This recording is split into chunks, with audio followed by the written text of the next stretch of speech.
Hello everyone, welcome on. It is a new week here on Betting Weekly Game Bet Match, #1 tennis betting podcast and YouTube show brought to you in association with Bet Rivers. Before I introduce you to Sean Calvert, our senior ATP Tour handicapper, I would like you please to subscribe. Hit that subscribe button. Over 8,000 subscribers now, 1 million views on the channel.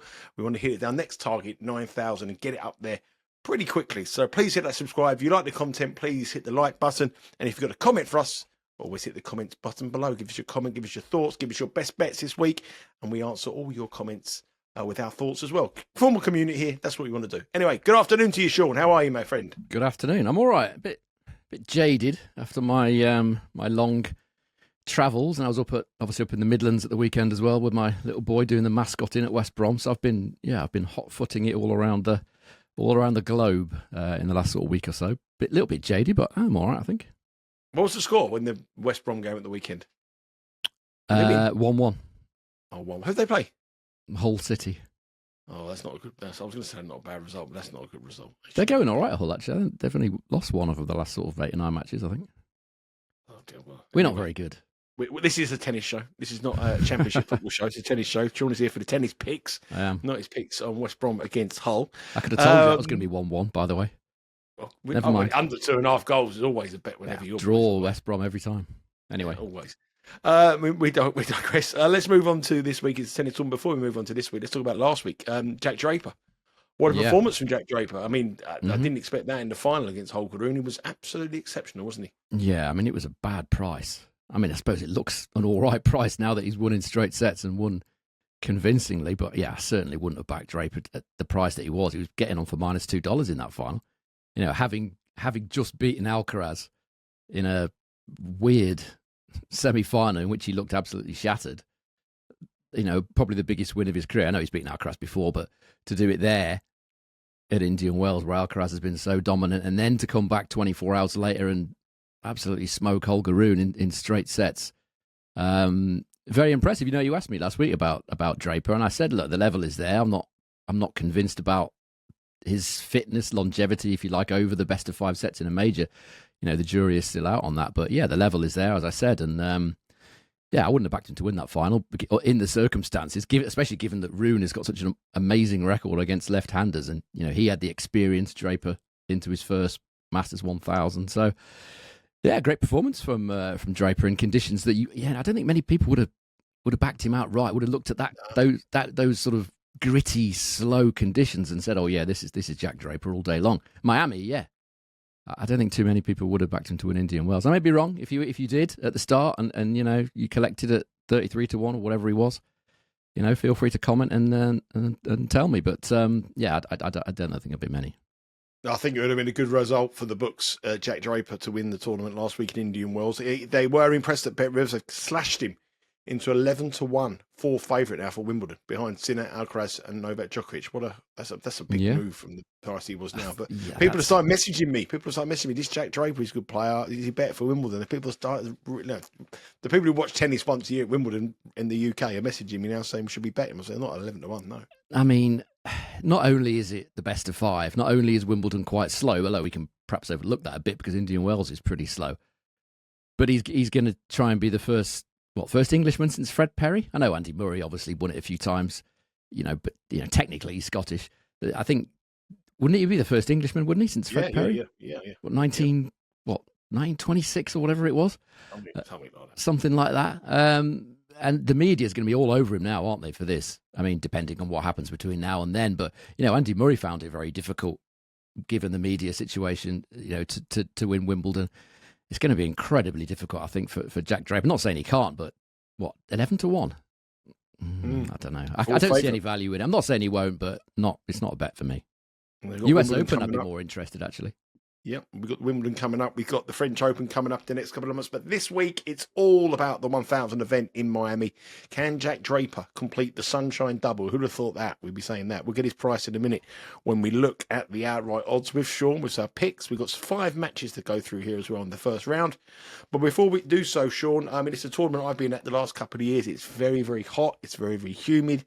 The air is heavy. The balls are heavy. This is a completely different scenario from where we just come from. Totally different. Yeah, that's why it's so hard to win the Sunshine Double. I'll talk about the stats on that in a bit. But James Blake's made it a lot quicker, hasn't he? Since he moved it to a lake hold surface, and a much quicker lake hold surface in 2023. You've been there. I haven't yet. I'll probably will go next year, maybe. But I'm assuming that it gets laid fresh every year. They don't keep that there all year, do they? So, no. I mean, for a start, it's the Miami Dolphin Stadium, isn't it? They play the. Yeah, it's basically a construction site. You have they're building the Grand Prix track outside, and you come through the construction site, get in. The main stadium is very similar. I said it on the WTA show yesterday. The main stadium is very similar to Arthur Ashe. It's not as big, obviously, but half of it is taken up by the big stands, and it's cut the football stadium into half. And it's one half's got sun, one half hasn't got sun. But the outside court, the grandstand court, is probably one of the most open and hottest courts I've ever been in. I've sat there the last couple of years. It has been stifling hot, and the condition it is ultra quick on the grandstand court compared to the main court. So the scheduling is going to be crucial here as well. And the weather forecast early part of this week looks pretty good, but next week it changes a little bit. But it's a very, very, very quick surface on the outside courts for sure. Yeah, the sun, I'm guessing, doesn't get into the main court as much. No. That said, it probably doesn't get any of the wind either, or as much. I mean, they call it the car park open, don't they? So I'm guessing that all these outside courts are built in basically the car park of the main stadium. What is the main stadium car park for the rest of the year? Anyway, so what the point is that I was going to make is that they lay this fresh every year. So it's almost like an indoor hard event whereby we're kind of guessing. It could be the case that James Blake has gone, well, that's a little bit too quick. Let's slow it down. Or maybe he's thought, well, it's not actually quick enough. He could do anything with it.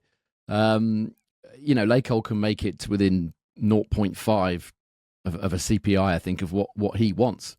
And then obviously the external factors on top of that, the sun getting on the outside courts, all that stuff.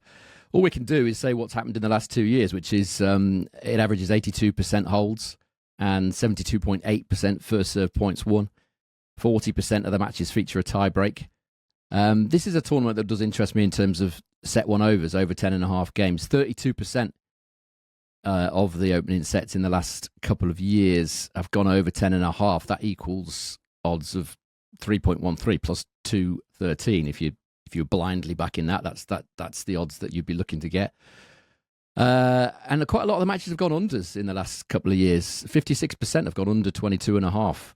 in the last couple of years. Maybe that's a heat and humidity thing. I don't know. I can't think of any real reason for that off the top of my head. As far as underdog winners are concerned, it's a Masters series. It's not one of the best for underdogs in that regard. 31% on average have won going all the way back to 2010. Round one is perhaps predictably the best round, which averages 38%. As far as the weather's concerned, you've probably looked at it a bit more closely than me because you're going there. But from what I've seen, it's going to be somewhere between 24 and 29 for the first week or so. Quite a lot of wind though. It gets quite windy there? I'm guessing, like Delray Beach, it's quite a windy tournament. I should think it says in between 15 and 19 mile an hour winds pretty much every day, and obviously the humidity as well. This is something you'll know a bit more about than me, but yeah, those are the conditions. Yeah, I think it's going to be hot Thursday, Friday, Saturday, then cool down a bit with a bit of rain Tuesday. So the early part of the week is definitely going to be hot. I think the other thing when you get here, obviously it's so many Latin Americans and Hispanic people that I think Carlos Alcaraz will be an absolutely huge favourite here. And I think that without Sinner, I would expect that the tournament director, Mr. Blake, may slow it down a little bit to favour Alcaraz. Because that's possible. I think without Sinner would want it quicker. He's been dominant the last couple of years, but Alcaraz won it when it was the last slower in 2022. And you remember this tournament's never been won by Rafael Nadal. He was the first Spaniard to win it, Alcaraz, back in 2022. So I think the crowd when he's there is phenomenal. It's wild. So I think the conditions we've seen in the last couple of years may be a little bit slower because Sinner isn't there and Alcaraz is the number one, or the number 2 seed or number 3 seed, number Possible. 2 seed. But he is the big draw. He is the big draw. Yeah, until we've seen it, we are kind of guessing a bit, aren't we? Yeah, it's not like a tournament which is played on all year round, and maybe they touch it up or whatever. This is relayed fresh every year, so he can. James can do what he wants with it, really. We are going to have to wait and see. Yeah, I'm heading there tomorrow morning. If you want to follow my adventures, you'll be able to do so on the Because We Win Instagram account. I've got 3 or 4 days where I'm actually at the tennis and the evening session and the afternoon session, as well as doing a couple of little bit of sightseeing tours around Miami as well for the 6 days that I am over in Florida. If you're from Florida and you want to catch up, give us a shout, give us a message, send me a direct message. I'd love to be able to hang out, have a couple of beers with you, maybe watch a bit of tennis. It'd be cool fun to do. Before we go on to the draw, before we go on to the best bets, let's look at the previous winners. Sinner won it last year, 2024, beat Dimitrov in the final. Medvedev won it in 23. Alcaraz won it in 2022, beat Casper Ruud. That was a slow year compared to the last 2 years. Yeah. Hurkacz won it in 2021 and beat Sinner. So Sinner's been in 3 of the last 4 finals. He obviously is not there. The number 1 seed this week is Aleksandar Zverev. He got to the final in 2018, and Novak Djokovic has won this tournament 6 times. I don't think he's going to win it a 7th personally, but he's won it 6 times previous. I've got some trends. What are the trends? What do you got for me? Okay, so no player since Roger Federer in 2017 has done the Indian Wells and Miami double, the Sunshine double, if you want to call it that. Federer was the last one to do it 8 years ago. I think it was done 4 years in a row, actually. Djokovic did it 3 years in a row, and then Federer did it the year after, and it's not been done since. You know, it's very difficult. The balls are different, certainly different. I think they play with Dunlop balls here as opposed to Penn balls and Indian Wells. Very different surface, very different humidity. It's hard. Djokovic is the only number 1 seed to have won this title since Roger Federer did it in 2006. So it's a very poor tournament for number 1 seeds. No number 1 seed has actually even made the final since 2016.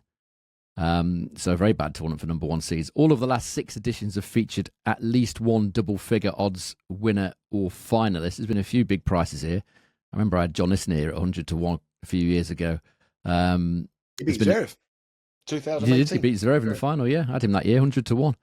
And there's been several others as well that have either made the final or won it. Hurkacz was a big price as well. Last qualifier to make the final here was in 2007. Guillermo Cañas made the final. I think he beat Federer on the way to that final, incidentally. But that would have been at a different venue, though, wouldn't it? When did it move? It moved across. This was Crandon Park. This was Crandon Park, yeah.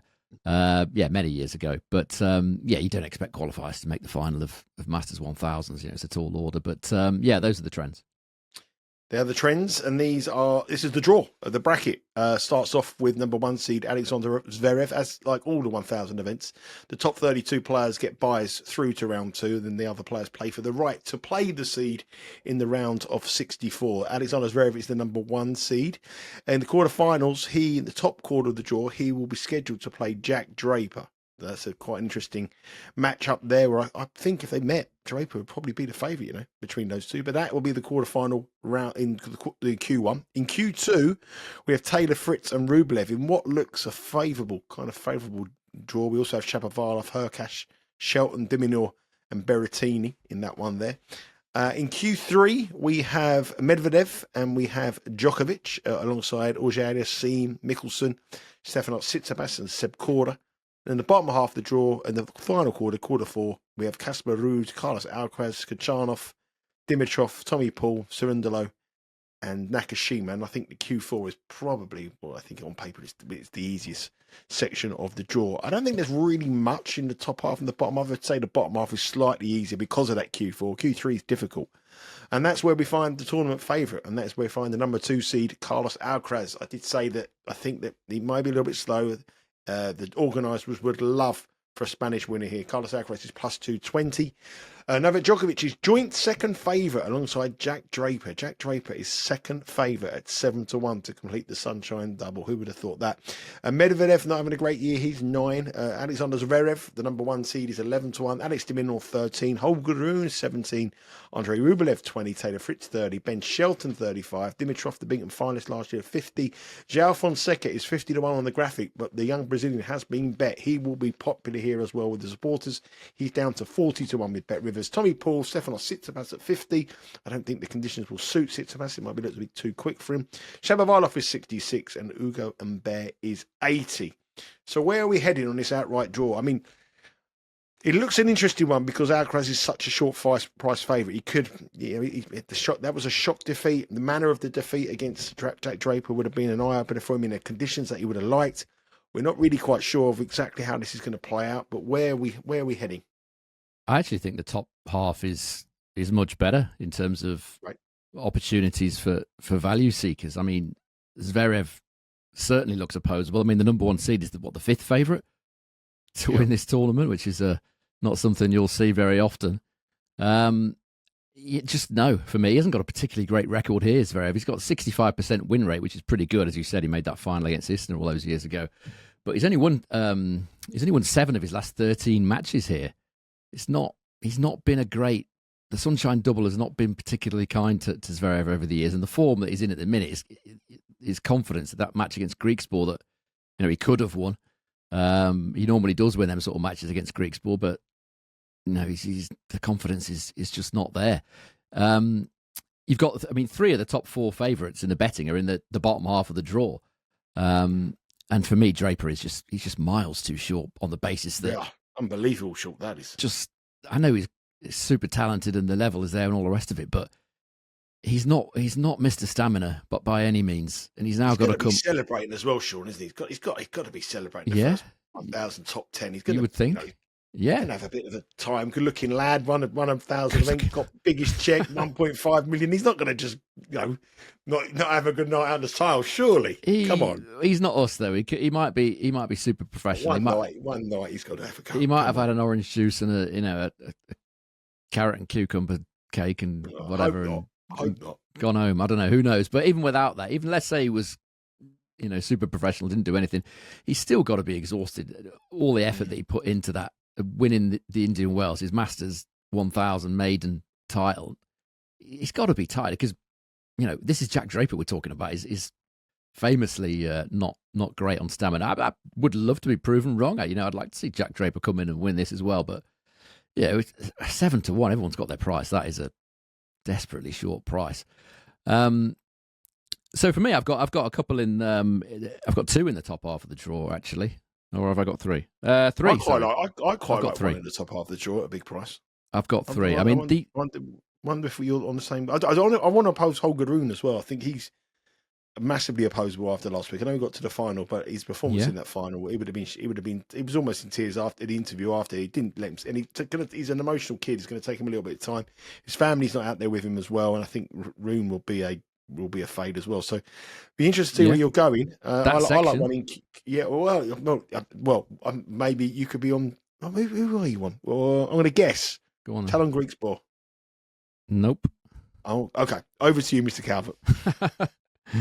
Yeah, no, I like Tomas Mahac in this section. I really think the conditions will suit his game. Made the quarterfinals here actually a year ago. Only lost to Jannik Sinner. As I say, a slick, sort of quick, lively, low-bouncing hard court, that will suit his game. He even managed to win at ATP 500 level in what I would consider unsuitable conditions for him. A slow hard court in Acapulco, but it was humid there in Acapulco. They played at night. Very humid conditions there, which shows he can handle the likely humidity here in Miami as well. He's got a 75% win rate this season. Service points won and return points won, a total of 105 on hard courts at main level. His only losses in completed matches were against Novak Djokovic at the Australian Open when he didn't really show up that day. And Shapovalov, which I think was in Dallas when Shapovalov went on to win the title. So very, very good record so far. I think the conditions will suit. He was sick in Indian Wells. I remember watching his match against one of the Japanese players, might have been Watanuki. He was wearing a coat for most of the match, went on the changeovers and eventually just retired. He was sick. He was another one of those players that got sick in Acapulco and he sort of carried it over to Indian Wells. So he's had a little bit of time off now, should be fresh. So odds of 90-1, I think, are very decent on a player he's on the upgrade. He's won a 500 now. Next step, logically, would be 1,000. And I think conditions do suit him. He's played well here before. The other one, I'm going to stick with Artur Fils at a similar price. I think he was the same price, actually, this morning. 90-1. We had him in Dubai, lost in the first round. A week later, very, very nearly made the semi-finals, a point or two away from the semi-finals in Indian Wells. Slow, high bouncing, hard court. I think a quicker, slicker surface will suit him. He's won Tokyo, hasn't he, before in very similar conditions to this. So he's too big for me as well. He's in that section, but he's in Q1 actually, isn't he, against Zverev? So I'm happy to take Zverev on in there. TFO and Petchy Pericard, not seeing a great deal that should worry Artur Fils, the form he was in. He's in at the moment. And the second quarter, Ben Shelton, for me, I think is that's who I like. That's who I've bet this week, Ben Shelton. I think he's the standout, 35-1 with Bet Rivers. Yeah. Look very good in what for me aren't really suitable conditions for him at Indian Wells. Lost to Jack Draper. No disgrace there. Lost to the eventual champion. Conditions should suit him here. He played his college tennis here for the Florida Gators, so he should be very much used to the conditions. And this quarter looks very open, really open. A lot of these players, the big names, have got poor records here, or aren't in great form. Rublev's got a poor record here. Fritz hasn't played at all well this season, mainly due to injuries. His record here isn't great either. He tends to do much better at Indian Wells. De Minaur's got a poor record here. Ugo Humbert also has a poor record here. He has stated a few times that he doesn't like playing in the US, doesn't like the noise, and certainly doesn't like the food. So he's a fade as well. Berrettini's never won a match here. I think he's 0-4 in this tournament. So if you're taking that, that's ruled out pretty much everybody apart from Hurkacz. Yes, he won here, but it was very different conditions, and he's a player who's kind of a work in progress at the minute. So I think all three for me in the top half. I think I'm going to attack the top half rather than the bottom half, which I could give you a list of about 10 players that could make the final in the bottom half. Looks really competitive. The top half for me, I think, is where the value lies. Yeah, definitely. I like Shelton very much. So 35-1 is the price you can get with Ben Shelton here. With Bet Rivers, 90-1. The other pair, Artur Fils and Mahak. Shelton was the bet I liked. It was the one I thought that bottom half comes through. I think that Q2 is the really weak. Q2 and Q4 are the weak sections. But there's a difficult Q1, there's a difficult Q3. But I understand the logic in fading Zverev, Draper, Holgerud, and going for some two nice prices. If we get a nice little semi-final, we can guarantee a finalist there. We've got the each way money. And remember, Bet Rivers are offering half the odds each way. Head across to the Bet Rivers website now for all the latest odds for the 1000 event in Miami that goes on for 10 days, the final on the 30th of March. And remember, if you have a bet on the Bet Rivers website, you'll be able to bet live and watch live on the matches. And that is where we are heading now. We have 5 matches that Sean has cast his eye on. The first match is that match, I mentioned there, Tallon Griekspoor. I thought you might have gone for Tallon Griekspoor. He's in good form at the top half of the draw, but when you see his name on a Calvert shortlist, it usually means that he's going to oppose him. He's in first round action up against Tomas Etcheverry. It's minus 250 for Griekspoor, plus 195 for the Argentinian.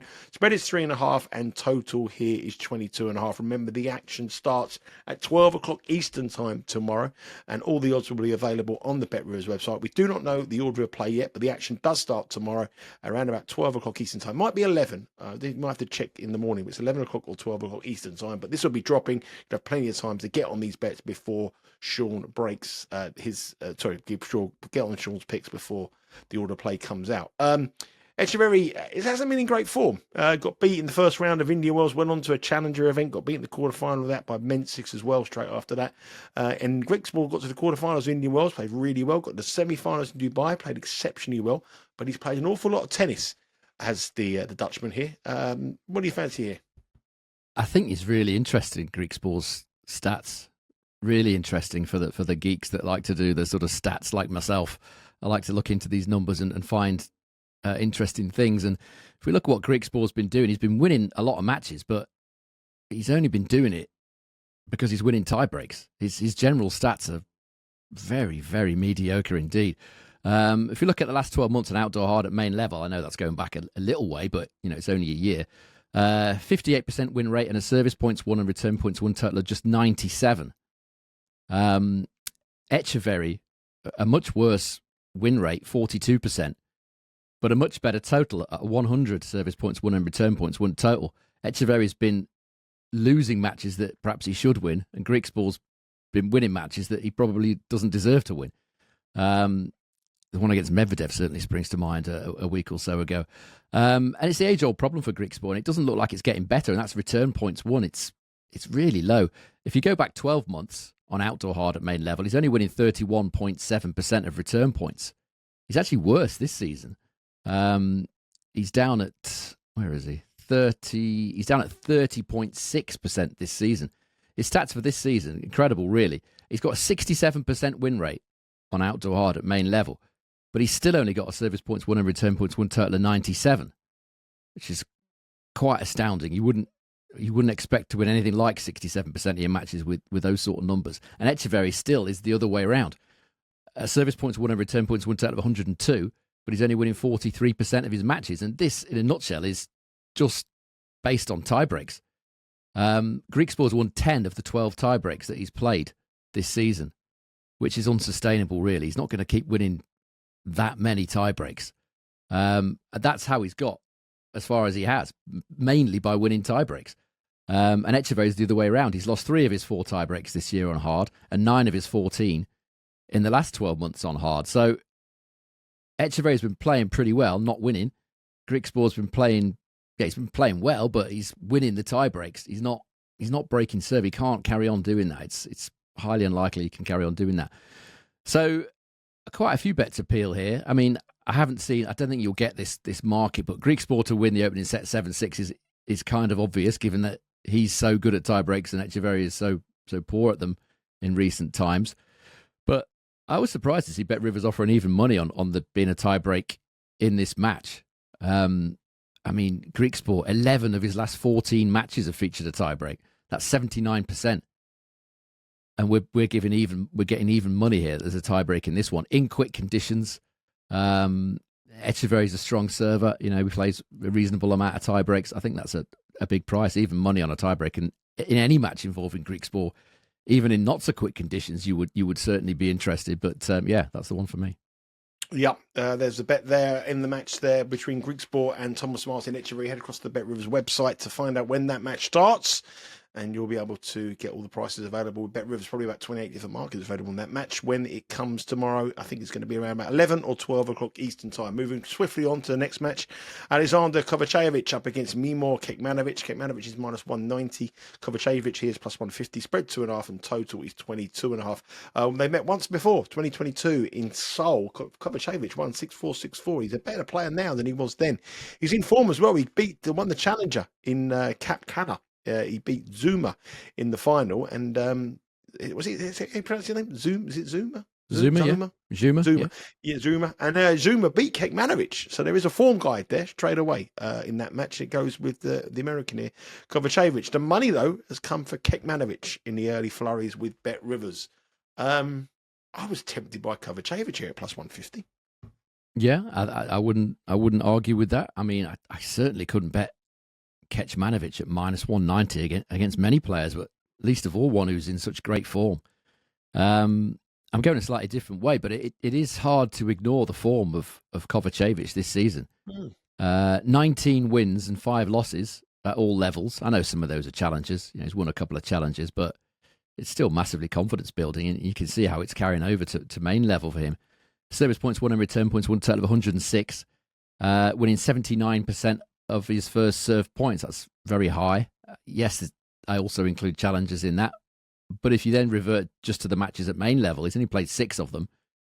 But in those 6, he's still winning 79% of his first serve points and holding serve 89% of the time. So he's still just as effective at this level as he is at challenges. As you said, he's not got too far to come from the Dominican Republic, where he won that challenger on Sunday. That was also played on a lake-hold hard court surface. I'm not sure about the speed of that one, to be honest, but it was still the same court manufacturer. I'm guessing they would have made it a similar-ish speed to the Miami one. That would make sense. Although, when does the ATP Tour ever run on sense? I don't know, but you would think it would be the obvious and logical thing to do, to say to players, right, we've got the same conditions as Miami, or very, very similar. Come here and play this challenger as you warm up. I'm assuming that's how it went. So decent preparation for him. He's already beaten Kecmanovic once, as you said, on what was quite a slick hard court in Seoul, South Korea. There were quite quick conditions there that week. He was a huge underdog that day, but he won 83% of his first serve points, Kovacevic. And as you said, he's a much better player now than he was 2 years ago. Kecmanovic he's always a bit of an enigma. Very difficult guy to kind of read. He's had a perhaps predictable dip after winning the title a little bit north of here at Delray Beach, where I was a few weeks ago. Then, as you said, lost to Jaume in the challenger in the Dominican. He's only won 1 of his 4 matches since since winning that title. And that was against the world number 474 in that challenger. So he's had a real drop-off in form. But what interests me here is, given how strong Kovacevic serves, holds 89% of the time in recent times at main level, also only wins 33% of return points. So he's a tie-break waiting to happen, really. 6 of Kecmanovic's last 11 opening sets in Miami have gone over 10.5 games in set one. That's 55%. And given that Kovacevic is incredibly strong on serve, weak on return, set one overs to me looks very good value here, plus 210 with Bet Rivers. I wouldn't also put anybody off betting Kovacevic if you want to have a punt on him, but for me, I think the value is, again, in the set one overs. In these conditions, these what are expected to be quick conditions. Yeah, set one overs, Kovacevic for Kecmanovic. Be careful of your bets there on that match, but we'll be careful of your bets in the next one. Yeah. You've got to be really I did careful this on here. purpose, just to... Exactly. I think you got Kecmanovic, Kovacevic. Now we've got Nishikori against Nishioka. Nishikori is minus 220. Nishioka is plus 170. Very, very careful when you're hitting your niches because you might press the wrong one. Nishikori here is based down in Florida, I believe. He's minus 220 to win this match. Nishioka is plus 70. Spread 3.5. The total here is 21.5. They have met once before. It was a long, long time ago. It was back in 2019 in Cincinnati, which the underdog Nishioka actually won. Nishioka is only 4 spots below Nishikori in the world rankings at 68 and 64. Nishikori is coming to the twilight. Well, he's past his probably twilight of his career. How old is he now? He's got to be, what? He's got to be, I'll tell you in a minute. 37, 37? No, he's not that old. He's probably about 34-ish. I'll have a look. Okay, I'll pay 34. Anyway, Nishikori got beat by Fonseca, the young Brazilian, in the Phoenix Challenger semi-final. And Nishioka got beat by Kecmanovic last time out in Delray Beach. Didn't play, hasn't played since February. I wouldn't bet. I couldn't trust Nishikori at minus 220 in this one. Not a chance.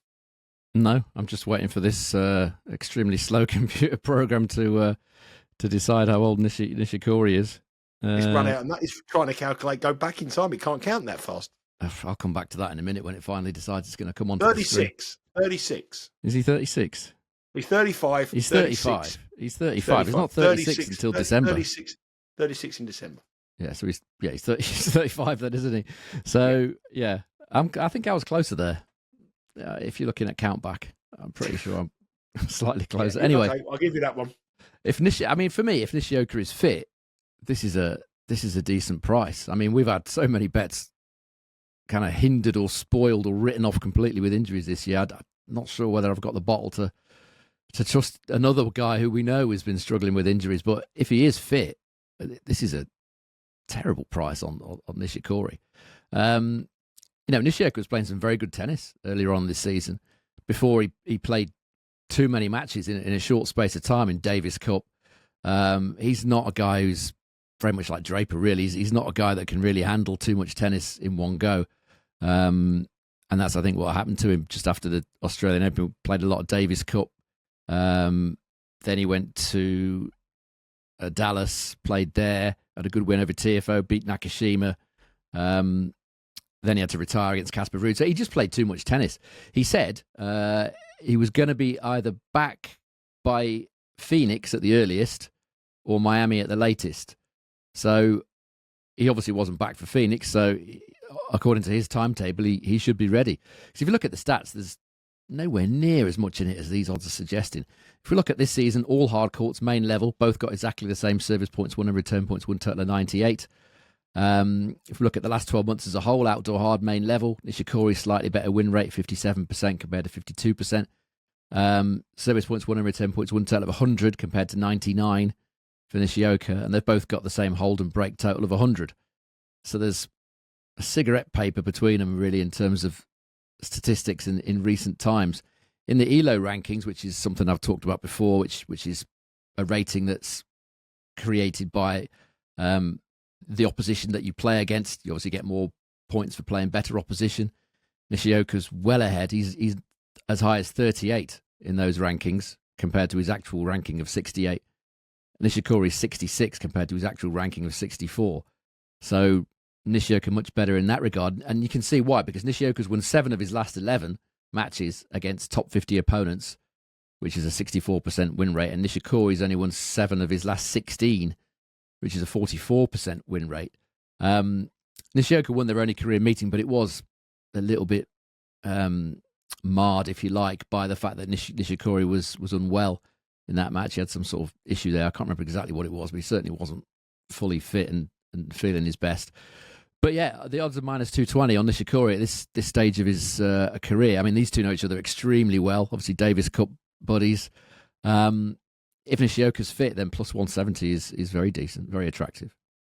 Yeah, we're going to go with Nishioka, not Nishikori. Be very, very, very careful on your Nishis there. Be careful of them. Nishioka at plus 170, taking a little bit of an interest in here. If he's fit, plus 170, that is a concern. But Nishikori is twilight of his career. Minus 220 is a price that we both believe is a little bit too short. Jaume is up against Artur Rinderknech. Jaume is minus 136, plus 110 for the Frenchman. Spain v France clash. Spread 1.5 totals here, quite high at 21.5. If you look at the recent record for Rinderknech, he's absolutely in shocking form. He's only won once in his last 8 matches, but he has got the better of Munar in their previous head-to-head meeting, which was in France in Metz in 2022, which Rinderknech won 7-5 in a final set. But Munar is almost 20 spots higher in the world rankings. He's in pretty fair nick, not the best of the form, but he reached the semi-finals in Dallas. But Rinderknech is struggling big time. I think he's won one match first round of Delray Beach since the Australian Open. He's in bad nick. I was there that day. It was against Dmitry Popko. Needless to say, there was about 3 people on centre court for that one. I think pretty sure Popko was a lucky loser. Rinderknech might have been as well. I'm not sure. It was certainly there was literal nobody there. I thought I'm going to go and get some lunch now. It's I could do without Rinderknech against Popko, but yes, he's lost 10 of his last 12 matches. He hasn't beaten anyone ranked inside the top 125 in the world since last year's Paris Masters, and he's not won back-to-back completed matches at main level since the Canada Masters last summer. This is another one where the odds have gone. I say another one. It's probably the first one I've mentioned actually, but it feels like it's another one because I've looked at a lot of matches this morning and the odds have changed hugely. They were 1.9 each when I looked at this a few hours ago. Now Munar's minus 136. So the gloss has kind of been taken off a little bit, but you can see why the odds are as they are and not how they were a few hours ago. Munar's still a bit underrated on hard courts. Last 12 months at main level and outdoor hard, Rinderknech 44% win rate and a service points won and return points won total of 98. Remember, that's 1 point better than Griekspoor. Munar, much better total of 101. Very respectable indeed, but only a 33% win rate. He's got a similar problem to Etcheverry in the sense that he's losing quite a few tight matches. 1 or 2 he's lost in final set tie breaks. I think he lost to Nishikori in a final set tie break at Indian Wells. Obviously lost to Rinderknech 7-5 in the third as well when they played. So he does have a bit of a tendency of not getting over the line in matches that he ought to. Again, if you look at the last 12 months on all hard courts at main level, Rinderknech 45% win rate, service points won and return points won total of 97.5. Nothing exciting there. Munar, again, 41% win rate, should be better because his total is 101. So Munar should be doing better than he is in terms of win rate. He's just not converting these advantageous situations. The head-to-head, which was a couple of years ago, over 2 years ago now, another one of those tight losses. Both men scored exactly 100 each in terms of service points won and return points won totals in that match, which was in Rinderknech's backyard, I suppose, in Metz. As I said, he's not beaten anybody inside the top 125 since last October, November. And in this season alone on hard, Munar's beaten Davidovich Fokina, Borges, Massetti, Shelton, Arnaldi. He's beaten all those guys on hard courts this season. Just going back to the ELO rankings again, Munar 78, Rinderknech 124. So you can see why the odds, you can see why I was quite excited about them being kind of 10 to 11 each. I certainly would have come down heavily on the side of Munar. I would suggest you probably take Munar minus 1.5 games here because he's been dominating the play in these matches but not getting over the line. He should cover the minus 1.5 statistically if we're looking at it that way. But again, that was a plus money chance when I looked at it earlier. It was plus 112 for Bet Rivers. I think it's minus 106 now. Yeah, minus 106. Yeah. Yeah, the gloss has gone off it a little bit. Unfortunately, this does happen when the odds come out, and then I immediately look at them, and then sometimes they get corrected within that 2 or 3 hour space before we record the show. So sometimes you do get this happening, unfortunately. But certainly, Munar, if you still want to take the minus 1.5, that's an option. Yeah, minus 1.5, minus 106. Head to Bet Rivers website, download the app. If you do have a bet, you better watch that match live as well. Big mover for the Spaniard there against the Rinderknech, who is completely and utterly out of form. I mean, drastic form. Our final match is an all-American affair. Two big servers. Reilly Opelka, minus 250 against Christopher Eubanks at $2. Eubanks broke onto the scene here in Miami. He had a brilliant fortnight a couple of years ago. Reilly Opelka, we know he's a huge man, huge serve. Eubanks is a big man, big serve, battle of the big hitters. Minus 250 for Reilly Opelka, plus $2 for Eubanks, spread 2.5, and the total, that shows you exactly what you are going to see in this match. 25.5 is the line, under minus 121, over minus 106. These two have met 3 times before. All 3 have been won by Reilly Opelka, and all 3 have featured a tiebreak. 4 tiebreaks in the 3 matches. I'm guessing we've got to look at tiebreaks in this match. The 25.5 shows you where Bet Rivers see this match going. They're suggesting that there will be a tiebreak, but we are going to have to play very, very low prices about these long matches and tiebreaks in this particular match. Yeah, I mean, I think I've got 24.5 actually as the total games line here. 1.9. I think it's moved now. I think it's moved to 25. Interesting. Yeah, 25.5. That's even 24.5. That's not really where I'm going with it, but yes, I mean, it's kind of obvious in this one, really, isn't it? I mean, the odds have moved. This is another one where the odds have moved since I looked at this earlier. Yeah, you're right. In these quickish conditions, it's hard to see anything other than tie breaks between these two. But Opelka's not playing well at the minute. Not sure what's going on with him at the minute. I don't think it would take that much for Eubanks to turn this head-to-head around. If you look at the head-to-head, Reilly Opelka's held serve 100% of the time against Eubanks, but Eubanks has held serve 94% of the time. So not a huge amount of difference. Return points won, Eubanks 21%, Opelka 26%. Perhaps not surprising, these statistics, when you look at these two. I mean, Opelka lives in Delray Beach, where I was a few weeks ago. He's lived in Florida since he was, I think, about 4 years old. Originally from Michigan, but moved to the sort of Palm Beach area when he was very little. But his record in Miami isn't very good at all. He's only won 25% of return points here, and he's only held serve 81% of the time. I know it was slower for when several of these matches were played, but never gone well here for whatever reason. Opelka, too humid. Maybe you wouldn't have thought so. He should be very used to the conditions in Florida. As you said, Eubanks really enjoys it here. He's actually won 32% of return points, Eubanks, at this tournament, and he's held serve 86% of the time. So he's certainly got a better record here, definitely in recent times, than Opelka. As I watched their match in Delray Beach a few weeks ago, Eubanks was incredibly unlucky not to win set 2. I just can't see Eubanks not winning a set here, or more accurately, not covering the player game total, which is 12.5 player games. Again, this price has moved. It was 1.97 minus 103 earlier, and now it's 1.89. But that's where I'm going. I don't think Opelka's really anywhere near firing on all cylinders at the minute for whatever reason. Maybe another injury issue. He's had a lot of injuries in recent times, but he's not playing good tennis. Eubanks, I think, has got a chance of turning this around. So over total games for Eubanks, over 12.5 player games was my idea in this one. Again, the prices have moved. Yeah, over 12.5 player totals, which also means to win a set, because if he wins, he's got to win a set to get over 20 at 12.5. So you might want to look at that market. Have a look at different markets. Eubanks here at 2-1 offers a little bit of value as well, squeak of value. The fade is for Reilly Opelka.